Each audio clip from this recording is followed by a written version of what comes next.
Good morning, class. Today we'll start with class 8 history chapter 4 travels, decus and the vision of a golden age. So in last classes we have discussed about hunters and gatherers. So we'll see some other points regarding the hunters and gatherers. They ate fruits and roots collected from the forest and cooked food with the oil they extracted from the seeds of the sal and mahua. So class हम कह सकते हैं कि जो tribal लोग थे, जो आदिवासी थे, उनका जो फूड हैबिट्स है वो बहुत ही डिफरेंस है comparison to us. So basically जो ट्राइबल लोग हैं वो फ्रूट्स खाते हैं और जो भी रूट्स है ट्रीज के या फिर प्लांट्स के उन सब के रूट्स खाते हैं और समटाइम्स वो जो है कुक्ड फूड भी खाते हैं मीन्स जैसे कि कुक्ड. सो अब यहाँ पे हम कह सकते हैं कि उनका एक जो डिफरेंट वे है ऑफ कुकिंग उसमें दे यूज ऑयल और वो जो ऑयल है वो कहाँ से वो एक्सट्रैक्ट करते हैं साल एंड महुआ के सीड से. So class Khods use kusum and plas flowers to color their clothes and leather. So this tribal people जो खोन ट्राइबल्स हैं वो जो है दो तरह के प्लांट्स का यूज करते हैं, आई मीन फ्लावर्स का यूज करते हैं. पहला है कुसुम एंड सेकेंड वन इज प्लास. वो इस फ्लावर को यूज करते हैं कलर करने के लिए, to colour their clothes. So money lenders gave loans with which the tribals met their cash needs adding to what they earned.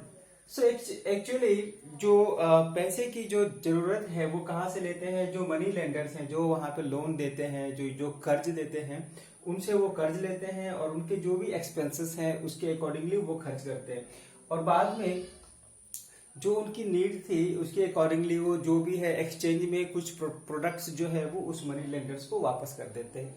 So class, these were some of the major topics, major points regarding hunters and gatherers.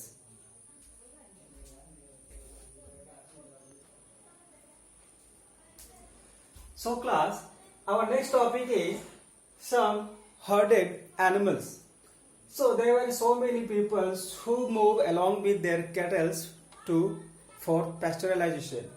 So हम कह सकते हैं कि हर्डर means वो लोग जो अपने animals के साथ, अपने कैटल्स के साथ, अपने भेड़ बकरियों के साथ जो है वो one place to another place move करते हैं in search of pasture. Pasture means चारा या फिर घास के तलाश में.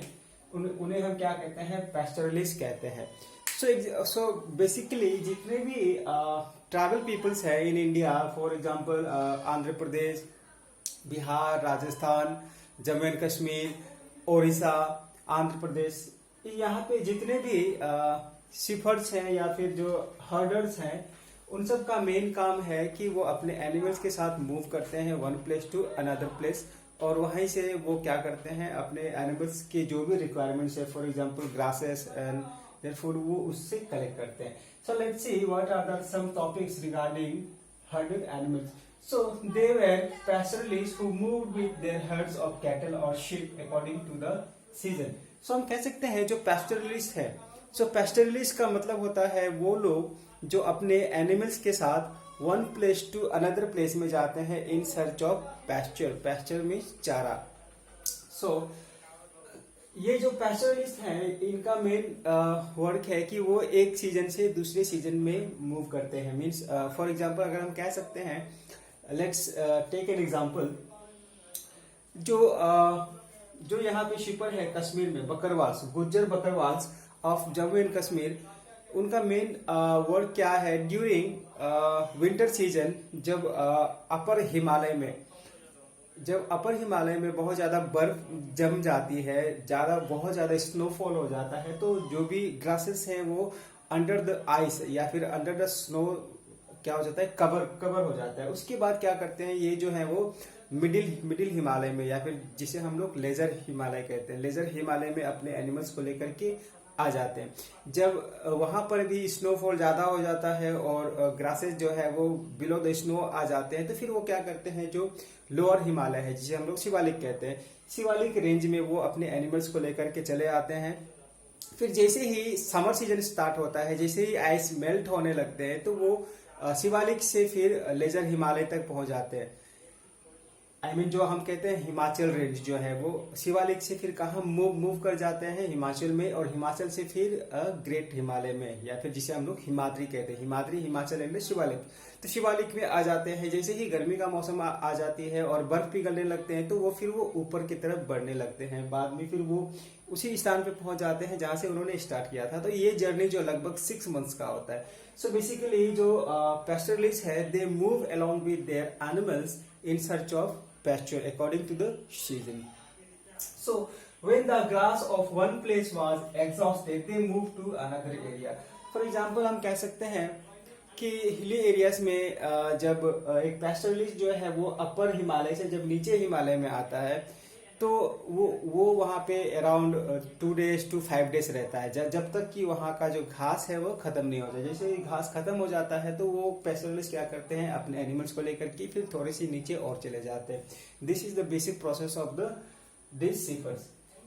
सो the Van Gujjars, so there are some tribal community called Van Gujjars of Punjab hills.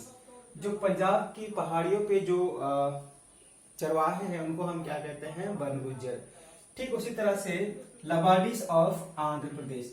सो आंध्र प्रदेश में जो चरवाहे हैं उनको हम क्या कहते हैं, लबाडीज ऑफ आंध्र प्रदेश। ठीक उसी तरह से Gaddis of Kullu Manali in Jammu and Kashmir. So in Jammu region में भी। So Gaddis of Kullu were shepherds and the Bakarwals of Kashmir red goats. So हम कह सकते हैं जो अपर कश्मीर रीजन में है उन्हें हम गुज्जर बकरवाल्स कहते हैं, बट यहाँ पे सिर्फ बकरवाल्स दिया है, it should be Gujjar Bakarwals. So Gujjar Bakarwals of Jammu and Kashmir and Kullu region in Ladakh region. Ladakh के जो आसपास है वहां पे जो शेपर्ड्स हैं उन्हें हम क्या कहते हैं, गड्डीज कहते हैं। ठीक उसी तरह से हम कहें तो बिहार और झारखंड में भी कुछ शेपर्ड्स है, उसके बाद राजस्थान में भी बहुत सारे शेपर्ड्स है, that will study in next classes.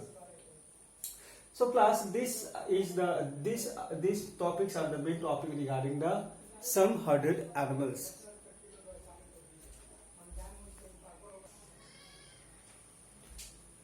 So class, our next topic is some took to settled cultivation. So हम देख लेते हैं जो हमारा अगला टॉपिक है वो है अबाउट द सेटल्ड कल्टीवेशन। सो हम सब जानते हैं कि हंटर और गैदरर्स में बहुत सारे ट्राइबल्स हैं जो कि आइदर शिफ्टिंग कल्टीवेशन करते हैं या फिर अपने एनिमल्स के साथ वन प्लेस टू अनदर हमेशा मूव करते रहते हैं। सो अब हम देखते हैं कि किस तरह से जो है सेटल कल्टीवेशन यहाँ पे स्टार्ट हुआ। So many tribal groups had begun settling down and cultivating their fields in one place year after year without moving one place to another place. So हम कह सकते हैं कि कुछ ट्राइबल ग्रुप्स जो है उन्होंने एक ही जगह पे सेटल एग्रीकल्चर करना शुरू कर दिया। उन्होंने क्या किया, एक फील्ड बनाई, फील्ड के पास उन्होंने अपना एक घर बनाया to protect the field from the animals. जो उन्होंने खेत बनाया था उस खेत के पास ही वो अपना घर बनाए, और वो वहां पे घर इसलिए बनाए ताकि जो भी एनिमल्स हैं वो उनके क्रॉप्स को डिस्ट्रॉय नहीं कर दे। तो इसी तरह से क्या हुआ, जो सेटल्ड कल्टीवेशन है, जो सेटल्ड एग्रीकल्चर है वो स्टार्ट हुई।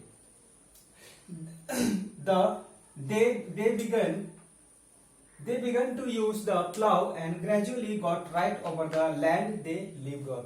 So इन्होंने धीरे धीरे प्लाव का इस्तेमाल, इन्होंने हल का इस्तेमाल करना शुरू कर दिया, और धीरे धीरे जिस लैंड पे वो एग्रीकल्चर करते थे बाद में वो लैंड जो है उनकी हो गई, मीन्स उनका राइट हो गया उस लैंड पे। लेकिन बेसिकली वहां पे और भी बहुत सारे ऐसे लोग थे जो कि उस प्लेस से बिलोंग करते थे, but they actually got the right over the land. इन सब में क्या हुआ, जो ब्रिटिश थे उनके जो ऑफिसर्स थे उनका मानना था कि ये जो सेटल्ड कल्टीवेशन जो कर रहे हैं लोग वो ज्यादा सिविलाइज्ड है comparison to the shifting cultivators और hunter and gatherers. So British officials saw several tribal groups like the Gonds and Santals are more civilized than hunter gatherers and shifting cultivators. So हम कह सकते हैं जो British officials थे उनका मानना था कि जितने भी ट्राइबल ग्रुप्स हैं पूरे इंडिया में उनमें से सबसे ज्यादा सिविलाइज्ड डेवलप्ड कौन है, Gonds and Santhals. Santhals from Jharkhand. Santhals from Jharkhand and Gonds from Bihar, UP etcetera.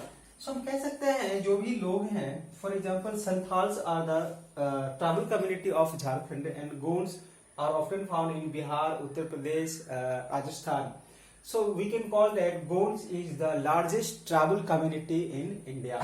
सो इसी तरह से ब्रिटिश ऑफिसर्स का यही मानना था कि जो गोंड्स एंड संथाल्स है वो किसी और ट्राइबल कम्युनिटी से बहुत ही ज्यादा डेवलप्ड है, बिकॉज ये क्या करते हैं, वो जो है एक ही जगह पे क्या करते हैं, सेटल्ड एग्रीकल्चर करते हैं.